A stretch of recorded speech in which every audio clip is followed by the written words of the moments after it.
అయిన తర్వాత 2014 నుంచి 2019 నుంచి ఇప్పటి వరకు అంటే 4 సంవత్సరాల కాలంలో ఏం చేశామో దమ్ముగా ధైర్యంగా గడపకెళ్ళాం.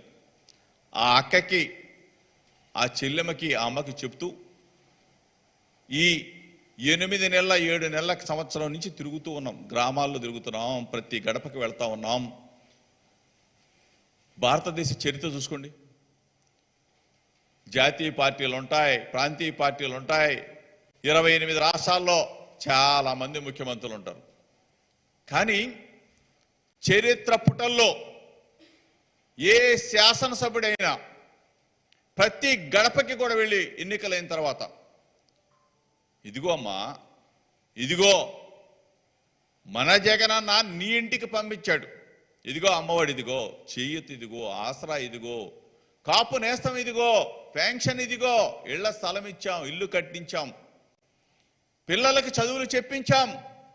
1 కాదు 2 కాదు, ఇన్ని రకాల పథకాలని మీ గడపకి చేర్చాడు గౌరవ ముఖ్యమంత్రి జగన్మోహన్ రెడ్డి గారని చెప్పే దమ్ము ధైర్యం మాకు మనసుంది కాబట్టి, మాకు ప్రేమ ఉంది కాబట్టి, ఆ ప్రేమతో మేము ఆ గడపకి వెళుతున్నాం కాబట్టి ఈ రాష్ట్రంలో ఉన్న అక్క చెల్లి అందరూ కూడా, అవ్వ తాత అందరూ కూడా ప్రేమతో జగన్మోహన్ రెడ్డి గారిని గుండెల్లో పెట్టుకుని మా బిడ్డ జగన్, మా తమ్ముడు జగన్, మా అన్నయ్య జగన్ అన్న అని చెప్పేసి ప్రతి ఒక్కళ్ళు కూడా ఆదరిస్తున్న పరిస్థితులు. ఈరోజు తగుదునమ్మా అంటూ 85% ఫెయిల్ అని చెప్పావే, రమ్మని అడుగుతా ఉన్నా. ఎక్కడికి రమ్మంటావు చెప్పమని అడుగుతా ఉన్నా. మీలాగా మోసం చేయటం కాదు, మీలాగా మేనిఫెస్టోని తీసి దిండు కింద పెట్టుకొని పడుకోవటం కాదు, మీలాగా మేనిఫెస్టోని చించి సంకలో పెట్టుకోవటం కాదు, మీలాగా మేనిఫెస్టోని తీసుకెళ్ళి పచారీ కుట్టులు అమ్ముకోవటం కాదు, పొట్లాలు కట్టుకోవటం కాదు, శనక్కాయల వాళ్ళకి ఇచ్చి శనక్కాయలు పార్సిల్ చేసుకోవడం కాదు. ఈరోజు మేనిఫెస్టోని అమలు చేశాం కాబట్టి, ఈరోజు మీ అందరూ రాష్ట్ర ప్రజలు ఆశీర్వదిస్తున్నారు కాబట్టి, రాష్ట్రం మొత్తం కూడా ఒక్క తాటి మీదకి వచ్చారు కాబట్టి, బీసీ, ఎస్సీ, ఎస్టీ, మైనార్టీ, అగ్రకుల పేదలందరూ కూడా జగన్మోహన్ రెడ్డి గారు ఆయన చేస్తున్న పథకాలు, ఆయన మాకిస్తున్న లబ్ధి ప్రతి గడపలో మాకు ముందడుగు వేస్తూ ఉన్నాం. ప్రతి గడప ఆనందంగా ఉంది, ప్రతి గడపలో ఉన్న అక్క చెల్లెళ్ళు, అన్నతమ్ములు సంతోషంగా ఉన్నారని చెప్పేసి వాళ్ళు ఎంతో ఆనందపడుతూ ఉంటే, ఈ ముత్తైదులందరూ కలిసి, పెద్ద ముత్తైదులందరూ కలిసి మేనిఫెస్టో ఫెయిల్ అయిందంట. ఏం ఫెయిల్ అయిందో చచ్చిపోయినాడు. ఫెయిల్ అయింది ఎవరు? ఫెయిల్ అయితే ఏదో మేము మా మేనిఫెస్టో 2014 మేనిఫెస్టో బాగా చేసాం. బాగా చేస్తే మీరు ఎందుకు 23 సీట్లకు పడిపోతారు బాబు, పరిమితం అయిపోతారు బాబు, దిక్కులేని ఎదవల్లాగా ఎందుకు తయారవుతారు మీరు?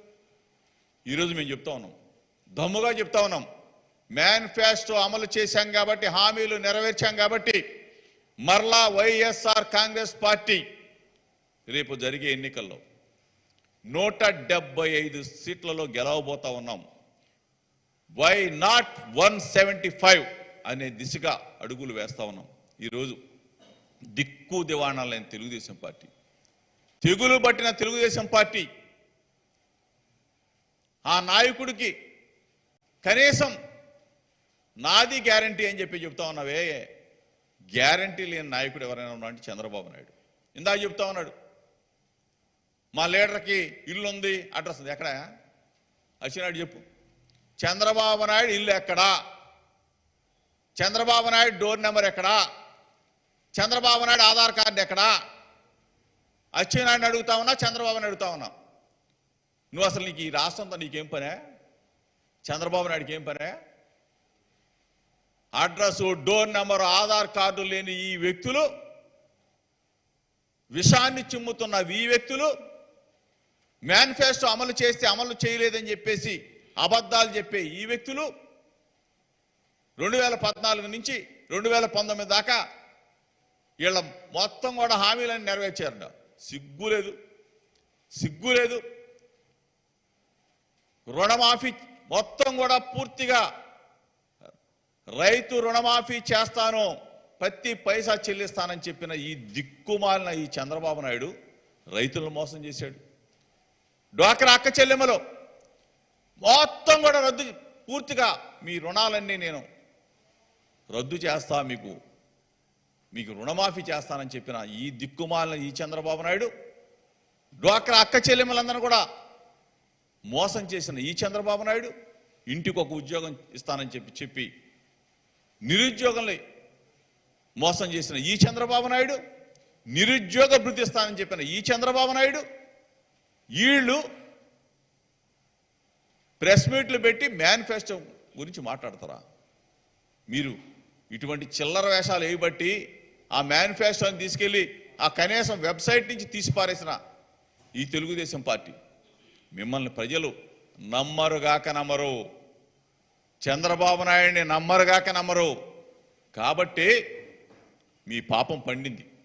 మీరు చేసిన దుర్మార్గాలన్నీ కూడా అంతా ఇంత కాదు కాబట్టి మిమ్మల్ని ప్రజలు 23 సీట్లకు పరిమితం చేశారు. ఈరోజు నమ్మకంగా చెప్తాం, ధైర్యంగా చెప్తున్నాం, విశ్వసనీయతతో విలువలతో రాజకీయం చేస్తున్న జగన్మోహన్ రెడ్డి గారు నిజంగా ప్రతి గడపలో కూడా సంతోషం, ఆనందం వెల్లువిరుస్తున్న ఈ పరిస్థితులు ఎవరు? భారతదేశ చరిత్ర చూసుకోండి, ఏ రాష్ట్రంలో అయినా ఏ ముఖ్యమంత్రి అయినా బటన్ నొక్కుతా ఉన్నాడా? పేద ప్రజలకు డబ్బులు వెళ్తా ఉన్నాయా? 30 లక్షల ఇళ్ల స్థలాలు ఇచ్చి ఇళ్ళు శరవేగంగా కొడుతున్న ముఖ్యమంత్రి ఎవరైనా భారతదేశంలో ఉన్నాడా? ఇన్ని లక్షల మంది పిల్లలను చదివిస్తూ సుమారుగా 65 లక్షల మందికి ప్రతి నెల కూడా పెన్షన్ ఇచ్చే ముఖ్యమంత్రి భారతదేశ చరిత్రలో ఎక్కడైనా ఉన్నాడా? పిల్లల అమ్మఒడి, ఆసరా, చేయూత, పెన్షన్, కాపు నేస్తం, ఇన్ని పథకాలు ఇస్తూ ప్రజల మన్నలను పొందుతూ ఉంటే కనీసం చెప్పుకోవడానికి ఒక్క పథకం లేదు చంద్రబాబు నాయుడికి. ఎక్కడికన్నా వెళ్ళి చంద్రబాబు నాయుడు చెప్పుకోవడానికి ఒక పథకం లేదు, నేను ఇది చేశానని చెప్పుకోవడానికి లేదు. ఇటువంటి దుర్మార్గమైన అచ్చెన్నాయుడు అవ్వచ్చు, ఎండుకో వగాయరాలు కావచ్చు, ఆర్టీసీ బస్సుల్లో అంట ఉచితంగా ఆడవాళ్ళకి ఇది మేనిఫెస్టో అంట. నీ దిక్కుమాలిన మేనిఫెస్టో ఎవడు నమ్ముతాడు రా? నీ దిక్కుమాలిన మేనిఫెస్టో చించి చంద్రబాబు నాయుడు జేబుల్లో పెట్టు. లేదు, నీ దిక్కుమాలిన మేనిఫెస్టో ఉమ్మడి మేనిఫెస్టో అంటున్నారు కదా తెలుగుదేశం పార్టీ, జనసేన, చంద్రబాబు నాయుడు చించేమో పవన్ కళ్యాణ్ జేబులో పెట్టమను, పవన్ కళ్యాణ్ చించేమో చంద్రబాబు నాయుడు జేబులో పెట్టమను, ఇద్దరు కలిసి కట్టకట్టుకొని పోండి. మీ మేనిఫెస్టో ఎవడరా నమ్మేది? మీ మేనిఫెస్టో ఎవడన్నా నమ్ముతాడా? 2014లో మీరు మోసం చేసిన మోసాలకి ప్రాయశ్చిత్తం చంద్రబాబు నాయుడు, పవన్ కళ్యాణ్ ఇద్దరు కూడా మోకాళ్ళ మీద నడిచినా మీ పాపం పోదు. మిమ్మల్ని ప్రజలు క్షమించరుగాక క్షమించరు. మీరు ఆ రోజున చేసిన పాపాలు, మోసాలు, ఘోరాలు, మీరు మహిళలను మోసం చేశారు, రైతులను మోసం చేశారు, నిరుద్యోగ యువతను మోసం చేశారు. ఈరోజంట ఉచితంగా ప్రయాణం అంట. నువ్వు ఉచితంగా ప్రయాణం మేము చెప్పామా? మేము అన్నామా? ఈడంట పెట్టేశాడంట, మేము ముందుగా పెడుతున్నామంట, మేము చెప్పామా? మహిళలకు ఉచిత బస్సు ప్రయాణం మేము చెప్పామా? నీ డ్రామాలు, నీ కట్టుకథలు, నీ కల్పితాలు చంద్రబాబు నాయుడు దగ్గర అచ్చెన్నాయుడు, చంద్రబాబు నాయుడికి అచ్చెన్నాయుడు సరిపోతాడు, అచ్చెన్నాయుడికి చంద్రబాబు నాయుడు సరిపోతాడు. మా దగ్గర కాదు. నీ వికిలి చేష్టలు, వికిలి నవ్వులు, వికిలి మాటలు అక్కడ సరిపోతాయి. లోకేష్ దగ్గర, పవన్ కళ్యాణ్ దగ్గర, చంద్రబాబు దగ్గర మీరు చేసుకోండి. ఇక్కడ ఒక వీరుడు, ఈ రాష్ట్రాన్ని పరిపాలించే లీడర్, ఒక వీరుడు, ఒక ధీరుడు, ఒక దీశాలి. మీలాగా ఒకడు పొడిచేసేస్తే వెంటనే ఆ సీట్లో కూర్చోలా. కష్టాలంటే తెలిసినవాడు, పేదల కష్టాలు తెలుసుకున్నవాడు, ప్రతి అడుగు ముందుకేస్తూ కొన్ని వేల కిలోమీటర్ల పాదయాత్ర చేసినవాడు, కొన్ని లక్షల ఉదయాల మనసుల్లో ఉన్న బాధల్ని, ఆవేదనని తెలుసుకుని ఆ కష్టాల్లో, ఆ ఆవేదనలో, ఆ బాధల్లో వాళ్ళు పడుతున్న ఇబ్బందుల్ని గమనించి వాటిల్లో నుంచి వచ్చిందే manifesto. YSR Congress party manifesto నవరత్నాలు. ఈరోజు అదే ప్రేమ.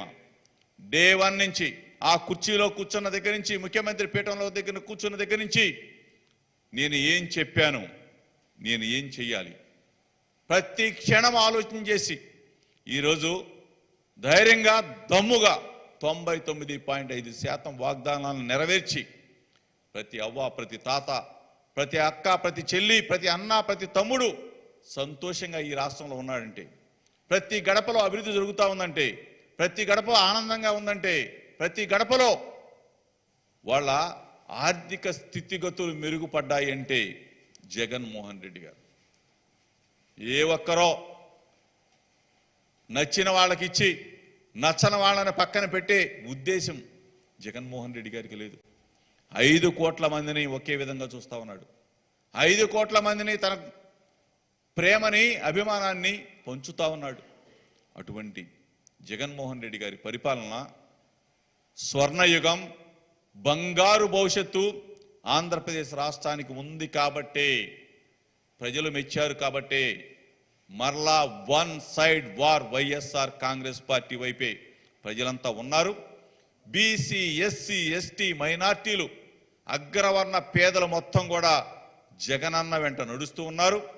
ఎంతమంది కలిసి వచ్చినా తెలుగుదేశం పార్టీ, జనసేన పార్టీ, చంద్రబాబు నాయుడు, పవన్ కళ్యాణ్, వగైరా వగైరా వగైరా ఎంతమంది కలిసి వచ్చినా వీళ్ళని చాప దిండు చుట్టి ఆంధ్రప్రదేశ్ ప్రజలందరూ కూడా, 5 కోట్ల మంది ప్రజలందరూ కూడా మీరు ఇక్కడ పనికి రారు, మీరు ఉండేది, తినేది, పడుకునేది, చంద్రబాబు నాయుడు ఉండేది, తినేది, పడుకునేది హైదరాబాద్లో, పవన్ కళ్యాణ్ ఉండేది, తినేది, పడుకునేది హైదరాబాద్లో, రామోజీరావు ఉండేది, తినేది, పడుకునేది హైదరాబాద్లో, TV5 నాయుడు ఉండేది, తినేది, పడుకునేది హైదరాబాద్లో, ఆంధ్రజ్యోతి రాధాకృష్ణ ఉండేది, తినేది, పడుకునేది హైదరాబాద్లో, లోకేష్ ఉండేది, తినేది, పడుకునేది హైదరాబాద్లో అని చెప్పేసి వీళ్ళందరినీ కూడా చాప దిండు సర్ది హైదరాబాద్కి ఈ 5 కోట్ల మంది ప్రజలు పార్సిల్ చేయబోతా ఉన్నారు. అంగన్వాడీలు వాళ్ళ ఇబ్బందులను గమనించాం. ముఖ్యమంత్రి గారు ఏ ఒక్కరిని కూడా వాళ్ళ సమస్యలు పూర్తిగా పరిష్కార దిశగా వాళ్ళకి మేలు చేసే విధంగా అడుగులు వేస్తాం. ఈ ప్రభుత్వం ప్రజాప్రభుత్వం, ప్రజలు మెచ్చిన ప్రభుత్వం కాబట్టి ఏ ఒక్కరిని కూడా ఇబ్బంది పెట్టం. వాళ్ళని బ్రహ్మాండంగా వాళ్ళ సమస్యలను పరిష్కారం చేస్తాం.